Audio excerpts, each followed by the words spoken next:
우리가 컵에 물이 반쯤 있으면 흔히 그렇게 얘기하죠. 반밖에 안 남았다라고 말하는 사람과 아직 반이나 남았네라고 말하는 사람이 있다는 것을 잘 알고 있죠. 한 사람은 부정적으로 표현할 수 있고 어떤 사람은 좀 긍정적으로 표현을 하게 됩니다. 똑같은 걸 봤는데 두 가지 관점이 있다는 거예요. 그래서 어떻게 보면 이런 말이 있어요. 인생이라고 하는 것은 사건이 아니라 그 사건에 대한 해석이다. 해석이 중요한 거예요. 우리 교회도 해석이 있는데 해석이 중요합니다. 아시는 분은 아시고 그래서 이 사건을 잘 해석을 해야 됩니다. 오늘 말씀해 보면 똑같은 장면이 있어요. 똑같은 장면을 보고 한 사람은 맹비난을 했어요. 어떻게 저렇게 할 수 있느냐 하면서, 그러나 한 분, 예수님은 그 장면을 보시면서 너무 귀하다고 칭찬하시고 복음이 전파되는 곳에는 이 일도 전파되어야 한다라고까지 말씀해 주셨습니다. 이 사건이 무엇인데, 이 사건의 의미가 무엇인데 이렇게까지 말씀하셨는가? 오늘 말씀을 통해서 우리가 그동안 잊고 지냈던 것이 무엇인가? 우리가 다시 복음 안에서 우리가 이 사건을 통해서 깨달아야 하는 것이 무엇인지 그 은혜를 얻는 시간이 되기를 주의 이름으로 축원합니다. 자, 먼저 이 이야기의 배경이 있습니다. 이 이야기의 배경은 예수님께서 예루살렘에 들어가시고 일주일 동안 있었던 그런 여러 가지 일들 중에 하나예요. 이제 베다니의 한 집에 들어가서 식사하기 위해서 그 가정에 들어갔습니다. 근데 한 여인이 나타나서 예수님에게 옥합을 깨트립니다. 자, 여기서 퀴즈를 하나 내겠습니다. 이 여인이 옥합을 깨트려서 어디에다가 이 옥합의 향유를 부었을까요? 1번 머리, 2번 발. 어디입니까? 갈라지예요. 자, 손을 들어볼까요? 자, 머리. 자, 자신 있게 머리에 부었죠. 여기 머리라고 나옵니다. 하고. 자, 발. 머리파와 발파가 있는데 발파가 조금 더 많은 것 같아요. 정답은 둘 다.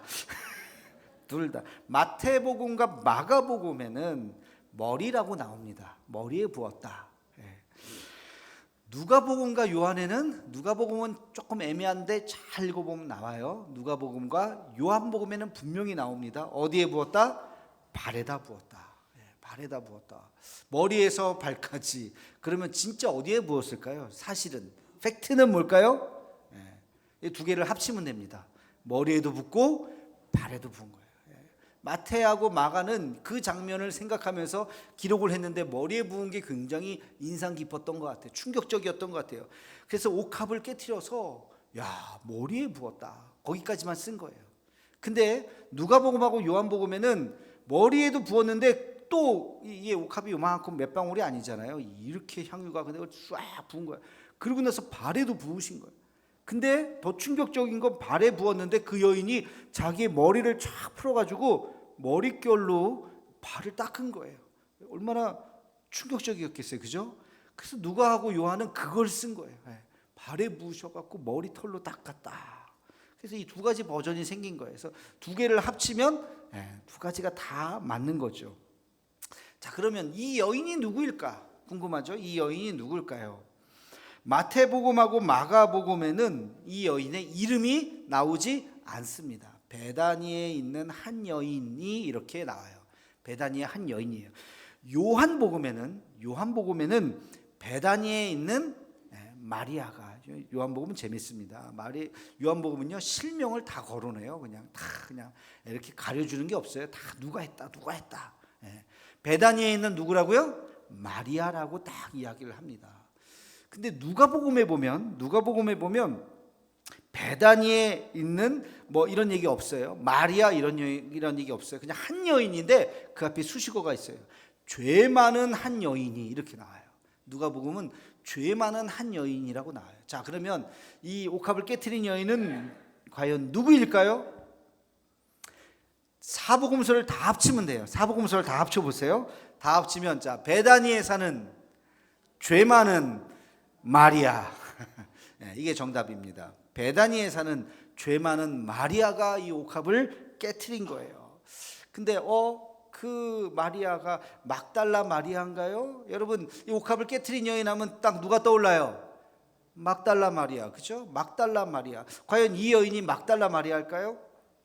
막달라 마리아라고 하는 이름은 막달라가 성이요 마리아가 이름이요가 아니에요.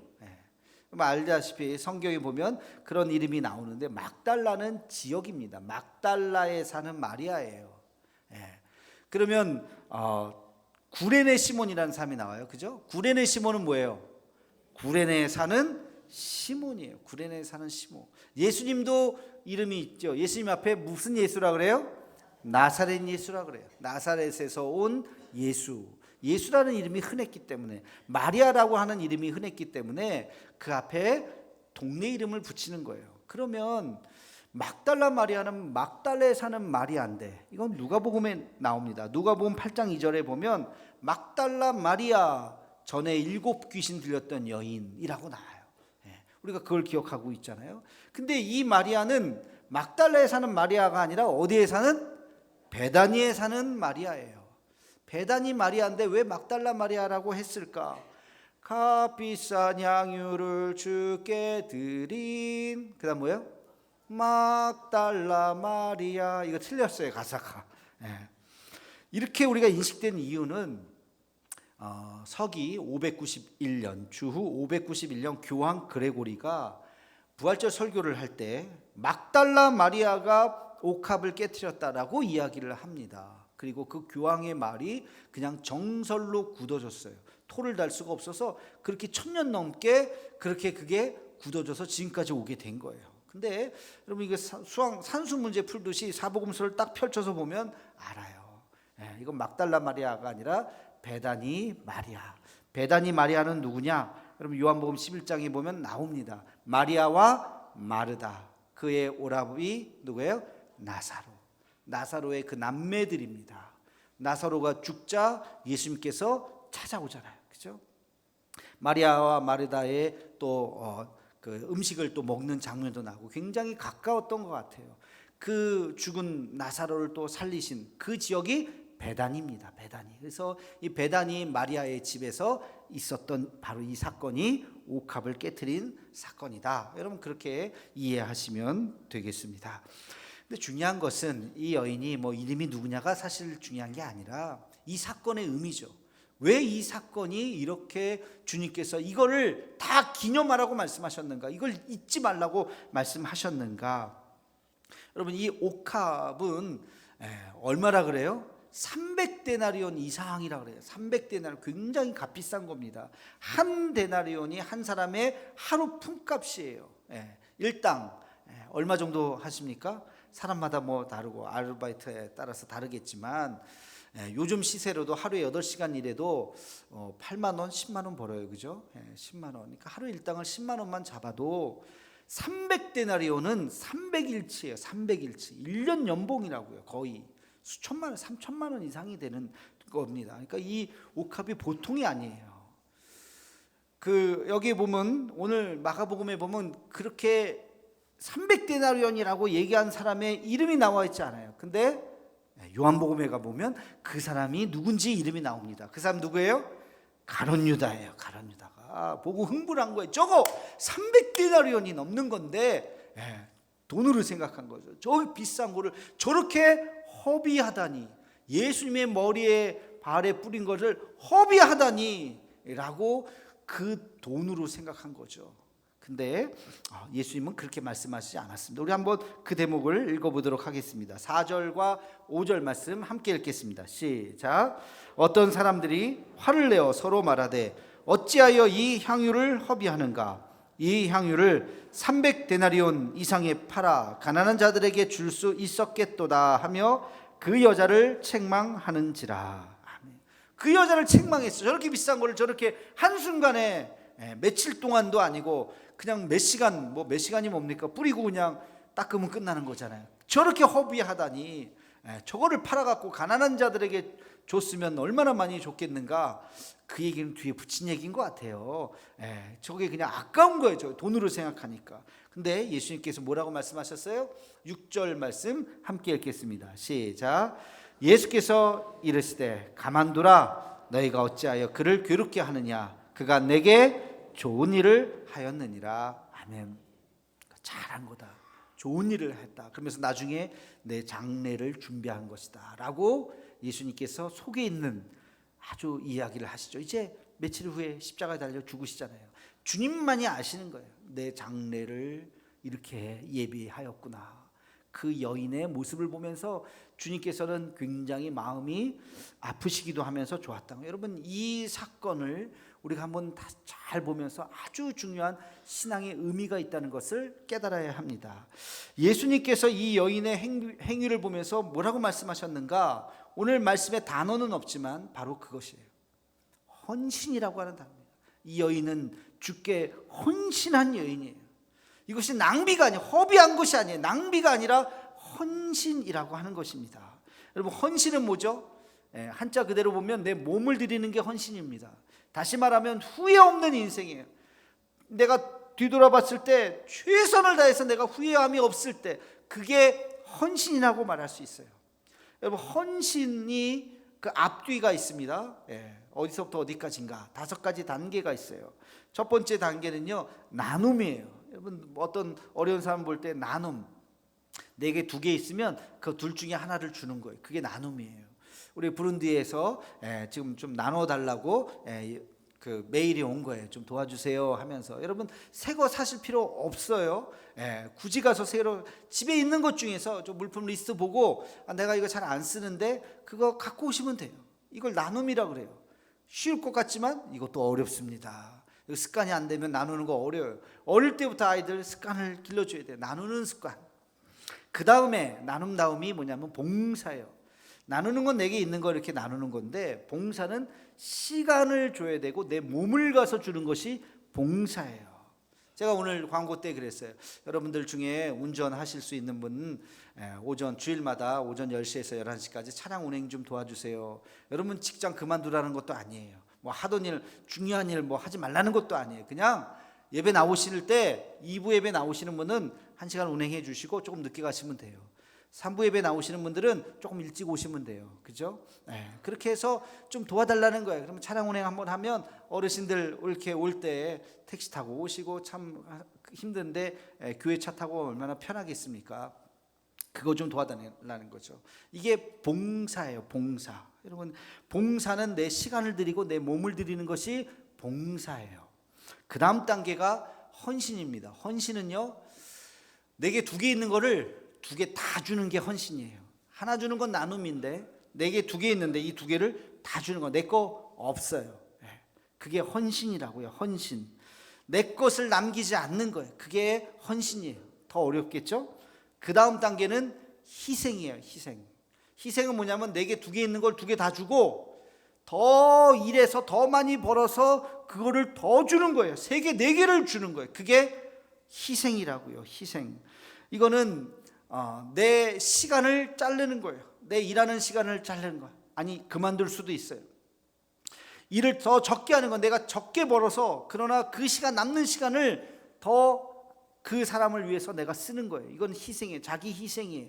굉장히 어렵습니다. 내 뭐 팔을 자르는 건 아니지만 내가 손해를 감수하고 하는 것이, 그게 바로 희생이라고요. 여러분, 희생의 자리까지 가는 게 쉽지 않아요. 그리고 마지막 헌신은 순교예요. 순교. 가장 소중한 것을 주는데 진짜 소중하고 제일 소중한 게 뭐죠? 목숨 아닙니까? 내게 하나 있는 거. 내게 하나 있는 이 목숨을 주는 게 그게 순교잖아요. 순교. 주님은 우리를 위해서 그 목숨을 주셨어요. 가장 소중한 거. 그 삶을 가장 젊은 나이에 그 순수한 그 젊은 피를 우리에게 주셨다고요. 여러분, 이게 순교죠. 순교. 우리는 거기까지는 뭐 못 간다 할지라도 나눔부터 시작해가지고 희생의 자리까지 우리 그 어디인가에 있겠죠. 여러분, 어디에 계십니까? 잘 생각해 보시기 바랍니다.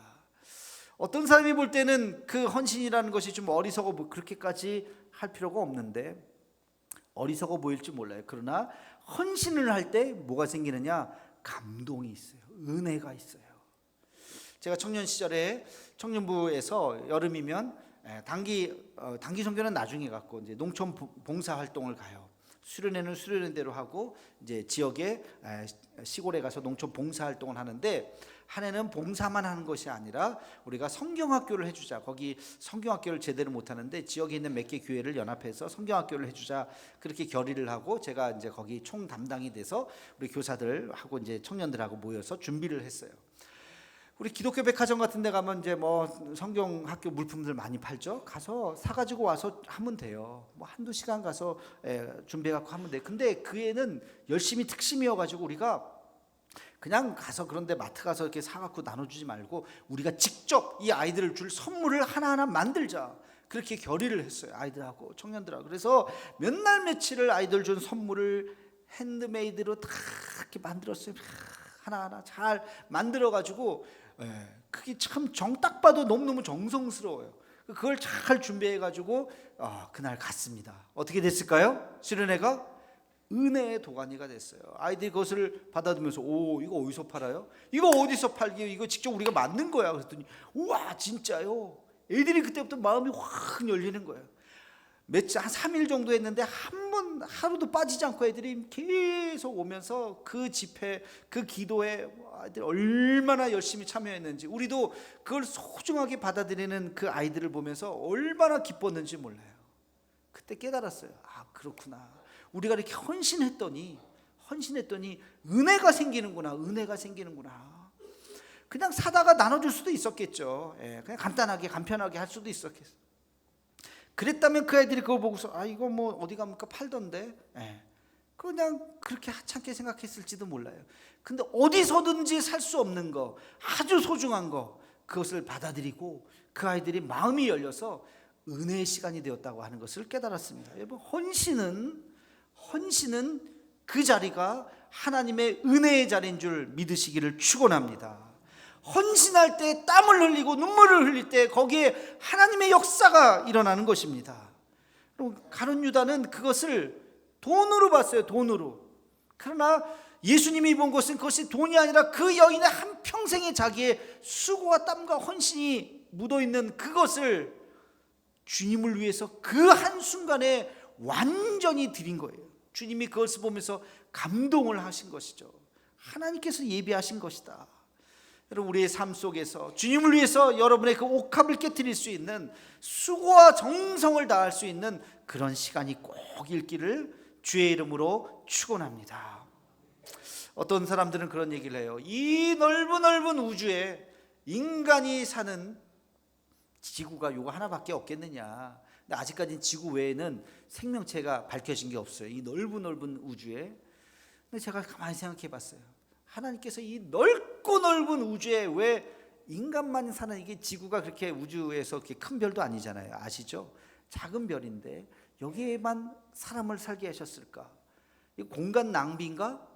공간 낭비가 아니에요. 하나님의 사랑이라.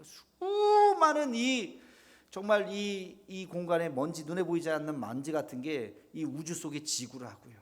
근데 거기에 하나님께서 예수님을 보내주시고 우리에게 생명을 주셨어요. 이것은 낭비가 아니라 하나님의 사랑, 하나님의 헌신이라고 하는 것을 어느 순간 제가 깨달았습니다. 그래서 이 지구가 얼마나 소중한지, 여러분, 이 소중하게 하나님이 우리를 사랑하신다는 것을 다시 한번 깨닫는 우리가 되기를 주의 이름으로 축원합니다. 두 번째, 옥합을 깨트리는 이야기에서 우리가 아주 중요하게 생각할 것이 하나 있어요. 그것은 뭐냐면, 신앙이라고 하는 것은 다 타이밍이 있다는 거예요. 지금 이 순간 해야 될 일, 지금 받아야 되는 은혜가 있다는 것입니다. 이 시간을 놓치면 끝나는 거예요. 이어령 선생님께서 딸이 하나 돌아가셨죠. 이분도 먼저 돌아가셨어요. 이민아 목사님, 목사가 되시고 아버지를 전도하고, 이분은 암에 걸려서 돌아가시고, 이 딸 때문에 이 이어령 선생님께서 예수님을 영접하게 되었는데요. 이민아 목사님이 쓰신 글 중에 이런 글이 있습니다. 자기가 어렸을 때 피아노를 그렇게 치고 싶었대요.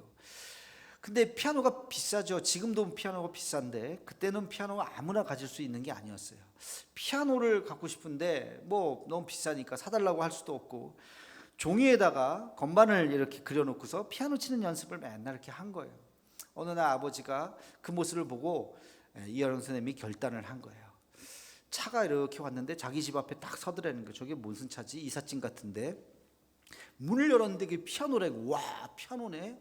근데 그 피아노를 내려서 자기 집으로 들어간다는 거예요. 그래서 이 이민아 선생님이 너무 좋았다. 너무 깜짝 놀라고, 그러면서 뭐라고 쓰셨냐면, 만약에 아버지가 10년 후에 피아노 10대를 나에게 사준다 그래도 그날 내게 주어진 그 한 대의 피아노하고 비교할 수 없다. 그때 너무나도 소중하게 생각했던 그때 나에게 피아노를 사줬던 그 감격을 나는 한평생 잊을 수가 없습니다 라고 쓰셨어요. 여러분, 그 순간만이 줄 수 있는 은혜가 있다는 거예요.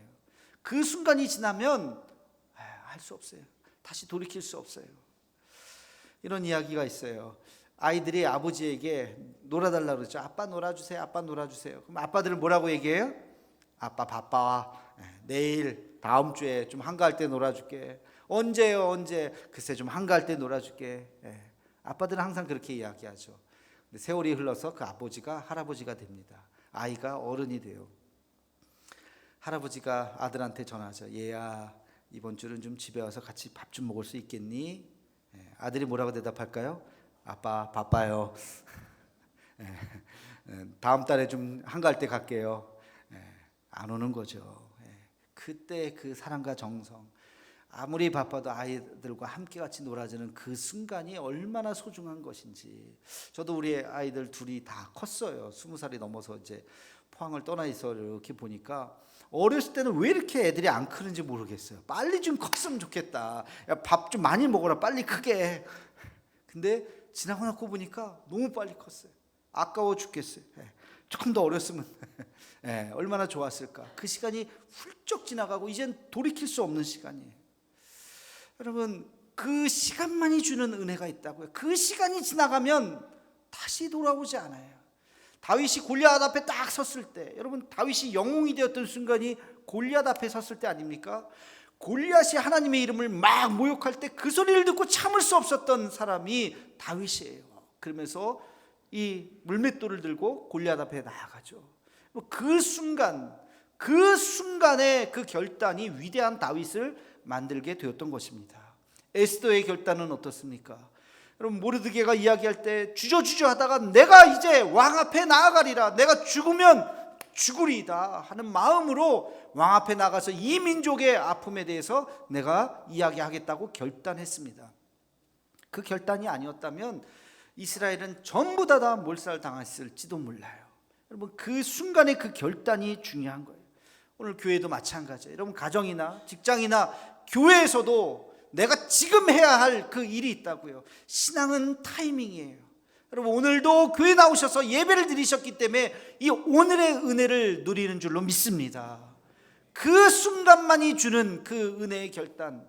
제가 왜 목사가 됐을까? 가만히 생각하면 그래, 그날이었구나. 내가 하나님 앞에 나와서 예배하는 그날, 내게 도전해 주셨던 그 말씀, 그때 그 결단, 그때 내가 예배 나오지 않았다면, 교회 나오지 않았었다면 그런 도전이 아마 없었을 거예요. 그날의 그 도전이 나를 하나님 앞에 나오게 했고, 무릎 꿇게 했고, 기도하게 했고, 하나님께서 역사하게 하셨던 것입니다. 한 번은 제가 병원 신방을 갔더니 어느 권사님이 그런 말씀을 하세요. 목사님, 제가 후회되는 것이 하나 있어요. 그게 뭔데요? 젊어서 주일을 해야 될 때가 있었는데 돈 벌느냐고 바빠서 조금 나중에 좀 돈 좀 벌어놓고 해야지 하면서 차일피일 미뤘다는 거예요. 그래서 하나님 앞에 내가 제대로 봉사를 못하고 나이를 먹고 은퇴를 하고 이렇게 몸이 병들었다는 거예요. 지금 와서 생각해 보면 돈도 많이 못 벌었는데 그때 내가 부끄러움 없이 주님 앞에 열심히 일할 걸 하는 그 후회가 있다는 이야기를 하시더라고요. 여러분, 그 시간 지금 건강하신가요? 지금 그래도 사실 수 있나요? 그렇다면 하나님 앞에 내가 나눔이든지 봉사든지 헌신이든지 아니면 더 나아가서 희생이든지 하나님 앞에 우리의 삶을 드리는 우리 모두가 되기를 주의 이름으로 축원합니다. 이 시간이 지나가면 돌이킬 수 없어요. 병들고 병원에 누우면 다시 우리가 돌이킬 수 없는 시간입니다. 하나님 앞에 귀하게 쓰임받는 우리가 되기를 주의 이름으로 축원합니다. 마지막 옥합 사건에서 우리가 중요하게 꼭 잊지 말아야 할 것은 9절 말씀입니다. 우리 함께 같이 9절 말씀을 읽겠습니다. 시작. 내가 진실로 너희에게 이르노니 온 천하에 어디서든지 복음이 전파되는 곳에는 이 여자가 행한 일도 말하여 그를 기억하리라 하시니라. 아멘. 이 사건을 잊지 말아라. 복음이 전파되는 곳에는 이 여인의 이 헌신을 너희는 기억해야 된다라고 지금 이야기하는 겁니다. 여러분, 우리 주변에서 수고하고 헌신하고 땀 흘린 거 이거 기억해야 돼요. 기억해야 돼요.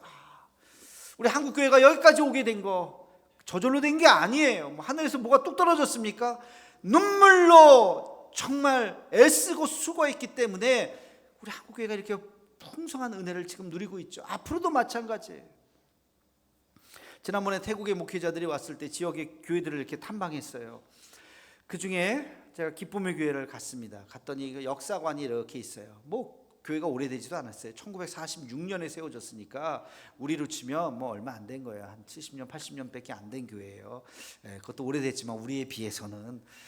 근데 그 중보기도실을 잘 만들어 놨더라고요. 중보기도실을 딱 갔는데 사진 보여주시면 보통 중보기도실 이렇게 써놔야 될 텐데 함정순관 이렇게 해놨고 옆에 기도실 이렇게 해놨어요.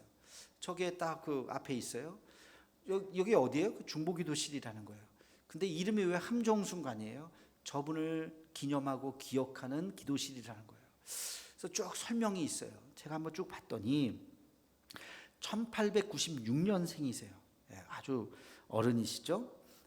근데 이 교회가 1946년에 세워졌다고 하니까 한 얼마입니까? 한 나이 50 정도 돼가지고 아마 그 이후에 그 교회를 오신 것 같아요. 근데 이분은 남편이 없어요. 남편도 없고 자식도 없어요. 한평생 홀로 사셨어요. 얼마나 외롭겠어요. 근데 이분은 교회밖에 몰라요. 내 남편은 교회예요. 내 자식은 교인이요. 하는 마음으로 늘 교회에서 늘 기도하시는 분이셨어요. 항상 교회 오면 이분의 기도 소리가 들렸다고 합니다. 1962년에 동빈동에 이제 성전을 짓게 되었을 때 성전을 이제 크게 지으려고 계획을 세우고 그럴 때 교인들이 다 십시일반 헌금을 하잖아요. 교회를 짓기 위해서.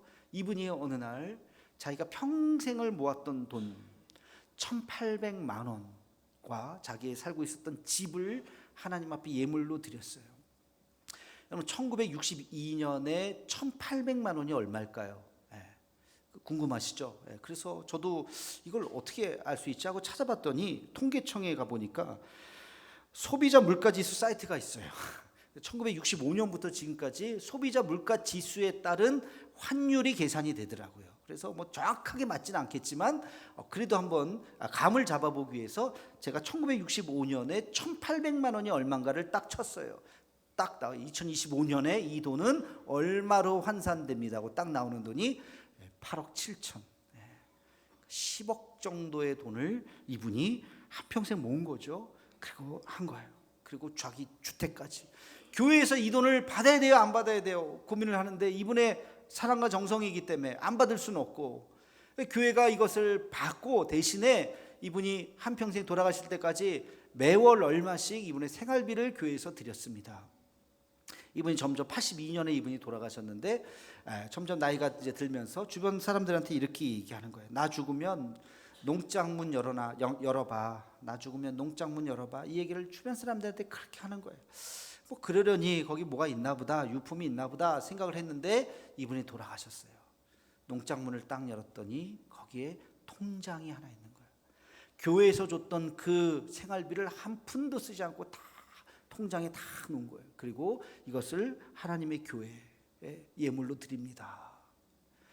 교회에서 눈물로 이분의 장례를 치르고, 그 당시 12명의 장로님이 있었는데 자식이 없잖아요. 우리가 상주라고 장로님들이 다 상복을 입고 이분의 장례를 다 치렀어요.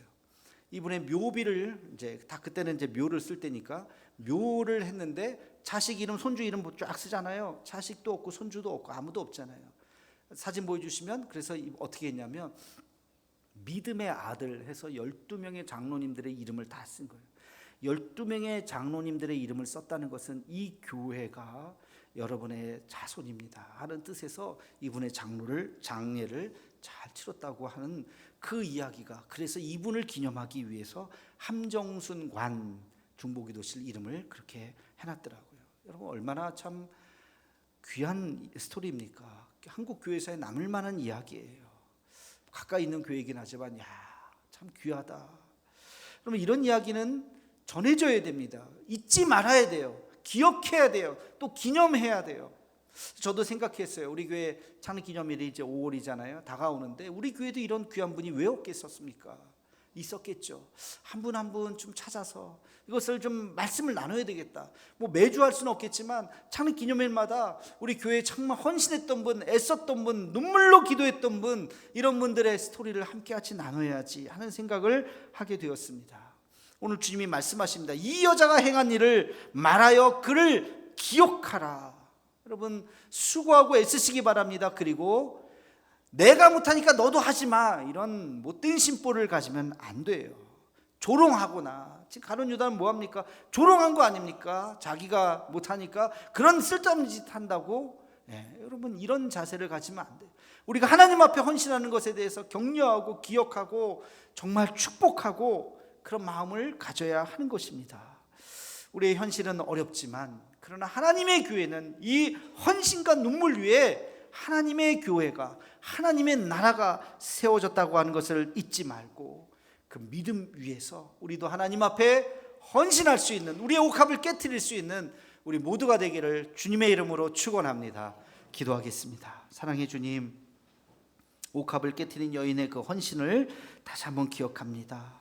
우리에게 믿음 주시고 용기를 주셔서 우리에게 무엇을 가졌든지 우리의 옥합을 하나님 앞에 깨트릴 수 있는 믿음과 용기를 허락해 주옵소서. 그 희생과 사랑을 잊지 않는 우리 모두가 되게 해 주옵소서. 예수님의 이름으로 기도하옵나이다. 아멘.